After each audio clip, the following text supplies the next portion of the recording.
Happy Monday, folks. These are your BYU-Idaho radio evening headlines for January 6th, 2025. I'm Chandler Guadagnino. A 22-year-old salmon man has opted for the Alford Plea in the death of his baby. Roger Dennig pleaded guilty as part of an Alford Plea. An Alford Plea allows for the defendant to maintain their innocence while simultaneously pleading guilty and acknowledging that the prosecution's evidence is so strong that the case would likely result in a guilty verdict. The case stems from a June 2023 investigation. According to EastIdahoNews.com, the Limhi County Sheriff's Office received a call on the evening of June 21st, 2023, from the mother of the 2-month-old infant saying she was not breathing. While at the hospital, a CT scan showed that the baby had multiple brain injuries. Doctors said the child showed symptoms of shaken baby syndrome. More examinations showed the child had multiple ribs in various stages of healing. The infant was put on life support but passed away 2 days later. According to investigators, the mother of the child told them that Dennig had taken the baby from a nap and began rocking her when he realized she was not breathing. When questioned about the baby's rib injuries, Dennig said he might have patted her too hard. He added that he was bouncing her and possibly bounced her harder than he thought. The plea is not binding, meaning that the judge does not have to accept either side's sentencing recommendations. Dennig is scheduled for sentencing on February 18th. In his State of the State address today, Idaho Governor Brad Little covered a wide range of topics, from education to tax cuts and housing affordability.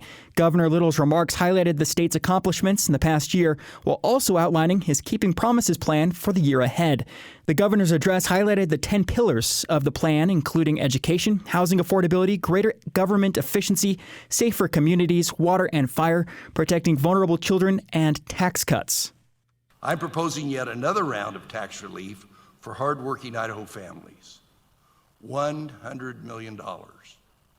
On top of the $4.6 billion we have already given back to Idahoans over the past 5 years. The governor said this tax relief will help Idaho families to realize the American dream. In hopes to further that goal, Governor Little announced an additional $15 million toward the housing supply. Per Little's plan, the state would look to boost the number of work-ready graduates by investing $25 million into the Launch program to increase capacity at universities and technical colleges. Threaded throughout the address was the governor's hope and willingness to work with the incoming Trump administration, including this remark about increased government efficiency on the state and national levels. We know we have caught the attention of the rest of the country. President Trump's new Department of Government Efficiency is already looking to Idaho for the blueprint on how to cut red tape, stimulate economic growth, and streamline government. Idaho stands ready to partner with the Trump administration because, let's face it, Idaho was Doge before Doge was cool. Doge is the Department of Government Efficiency.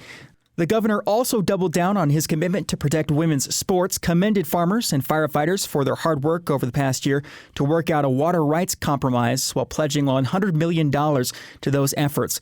Governor Little also discussed the need for more infrastructure spending and funding to protect vulnerable children.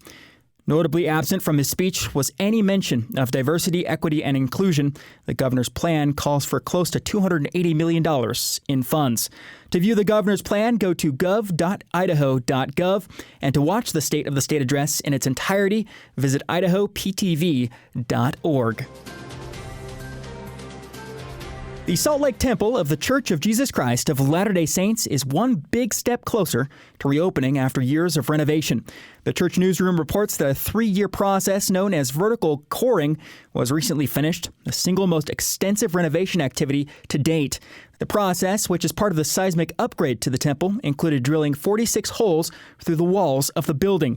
Project engineer Nathan Espinoza explains just how intensive the process was. This involved 2.5 miles of vertical coring through the structural walls of the historic temple. And that core comes all the way down past the historic foundation, past the girders, down to about isolator level. The process allowed for 10 millimeters of deviation, or a little over 3/8 of an inch. Elsewhere on Temple Square, a new statue was added to the grounds, depicting when Christ invited his disciples to abandon their fishing nets and follow him. To stay up to date on the Temple Square renovation project, go to newsroom.churchofjesuschrist.org. Thanks for listening in tonight. These have been your evening headlines for Monday, January 6th, 2025. You can jump into more great content from the station on our podcast feed and on social media. Just search for BYU-Idaho Radio on your favorite social and podcast platforms. I'm Chandler Guadagnine, and this is BYU-Idaho Radio.